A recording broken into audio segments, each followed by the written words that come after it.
As foreign leaders from across the world come together to mourn the late monarch, a look back at Her Majesty's relationship with the world leaders suggests the monarch's soft power went a long way in cultivating the special transatlantic bond. Throughout her reign, Queen Elizabeth II met with 13 U.S. presidents and played a major role in facilitating the U.S. and UK special diplomatic relationship. Their meetings have been described as the stuff of legends, from horseback riding with Ronald Reagan at Windsor Castle to watching a baseball game with George H. W. Bush. Her Majesty won over president after president with her grace, dignity and wit. And it all began back in 1960, with a recipe for scones. In January 1960, a letter for President Dwight Eisenhower arrived at the White House in Washington. Written on official Buckingham Palace letterhead and signed Elizabeth R., the handwritten note contained a recipe for drop scones.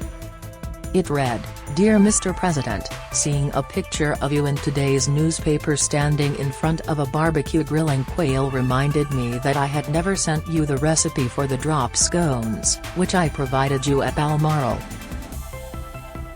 Now, I hasten to do so, and I hope you will find them successful."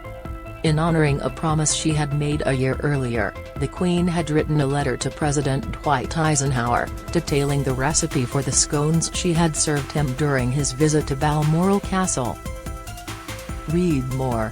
Queen's mysterious handwritten letter lying in vault which can only be opened in 2085. Queen Elizabeth II and President Eisenhower shared a close bond. Image, Getty Images. The Queen shared her recipe for drop scones with the President. Image, National Archives. The Queen's 1960 letter showed the close friendship between the pair. Image, National Archives. Queen's funeral guest list in full, all the royals and world leaders confirmed so far. Westminster Abbey's 2,000-person capacity is expected to be filled to honour Britain's longest reigning monarch next week.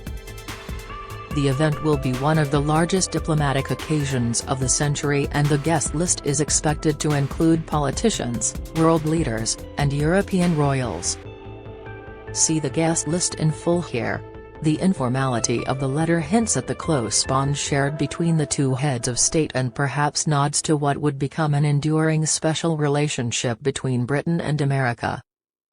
By 1960, Eisenhower had been in office for 7 years. He was elected in November 1952, 9 months after Queen Elizabeth ascended the throne. But their relationship began long before either of their times at the helm, when the monarch was Princess Elizabeth and Eisenhower was a young armed forces general. During World War II, Eisenhower was Supreme Commander of Allied forces in Europe and Elizabeth was the wartime princess who trained to be a driver and mechanic in the Auxiliary Territorial Service, ATS. The former president had a strong working relationship with UK Prime Minister at the time, Winston Churchill, and King George VI, Elizabeth's father. Eisenhower regularly visited the king and his family throughout the war and became well acquainted with the royals. The Queen's scone recipe. The Queen's recipe for drop scones. Image, National Archives. Having formed a bond during the war, their relationship grew closer as they adopted their new roles. Elizabeth visited Eisenhower at the White House and the U.S. leader crossed the pond to see the monarch at her royal residences, including Buckingham Palace and Balmoral. Speaking about their relationship, the president's granddaughter Susan Eisenhower told Sky News, "It's very moving because World War II was one of those conflicts that really bound people. You're talking about the Supreme Allied Commander, and the royal family, who had really played an extraordinary role in inspiring Great Britain and the world during this really very dangerous time. This is where the special relationship begins in a kind of earnest way." In 1957, the Queen and her husband Prince Philip made their first state visit to the U.S. They arrived in New York City by boat and were greeted by enthusiastic crowds who had lined the streets of Manhattan. Ms. Eisenhower said, "The way my grandparents chose to mark her first visit to the United States as Queen, really underscored the intimacy of this friendship. The Queen made her first state visit to the U.S. in 1957, image, Getty Images. Stranding, the First Lady invited the royal couple to stay at the White House, despite the usual protocol that foreign dignitaries stay in nearby Blair House. Ms. Eisenhower recalled, "My grandparents insisted she be treated like a guest of the family, and she stayed in a room that was often used by out-of-town house guests. But my grandmother promptly dubbed it the Queen's bedroom and brought it into a special category, really, where only the most important guests for the President and First Lady would allow anyone to stay in."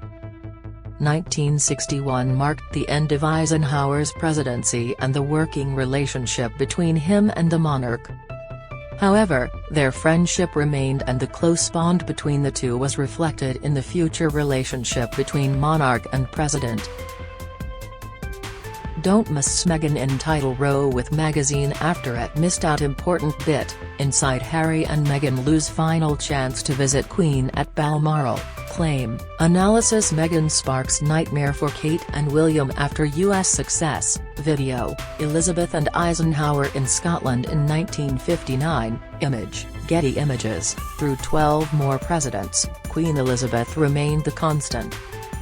On June 13, 2021, Joe Biden, the 46th President of the United States, in attendance for the G7, became the 13th American president to meet the Queen.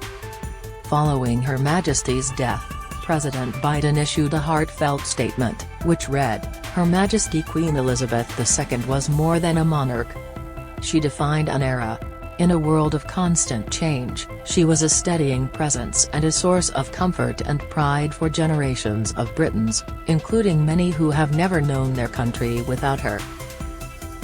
An enduring admiration for Queen Elizabeth II united people across the Commonwealth.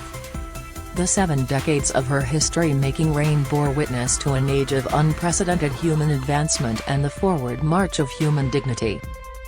It continued, Queen Elizabeth II was a stateswoman of unmatched dignity and constancy who deepened the bedrock alliance between the United Kingdom and the United States.